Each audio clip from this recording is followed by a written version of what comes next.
সবুজ মাঠের গল্প চ্যানেল থেকে আসসালামু আলাইকুম বন্ধুরা। আজকে আমি দাঁড়িয়ে আছি আমার ধানের জমিতে। রোপণের 20 দিন হয়ে গেছে।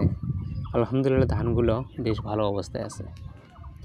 আজকে আপনাদের দেখাবো এই 20 দিনে কী করেছি, আর আপনারা করলে কীভাবে ভালো ফলন পেতে পারেন। দেখতে পাচ্ছেন বন্ধুরা, ধান গাছগুলো সবুজ আর সতেজ। 20 দিনের মধ্যে সবচেয়ে গুরুত্বপূর্ণ বিষয় হচ্ছে সঠিক সেচ আর আগাছা পরিষ্কার রাখা। এই সময় জমিতে পানি 1 থেকে 2 ইঞ্চি রাখলে গাছ ভালোভাবে বেড়ে ওঠে।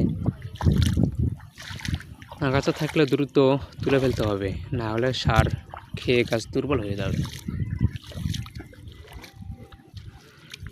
অনেকে আমাকে জিজ্ঞাসা করেছেন এই সময় কী সার দেব। 20 দিনের মাথায় সাধারণত ইউরিয়া সারের প্রথম কিস্তি দেওয়া হয়। জমির অবস্থার উপর নির্ভর করে সেটা, কিন্তু মনে রাখবেন অতিরিক্ত সার দিলে গাছ লম্বা বেড়ে কিন্তু ফলন কমে যেতে পারে।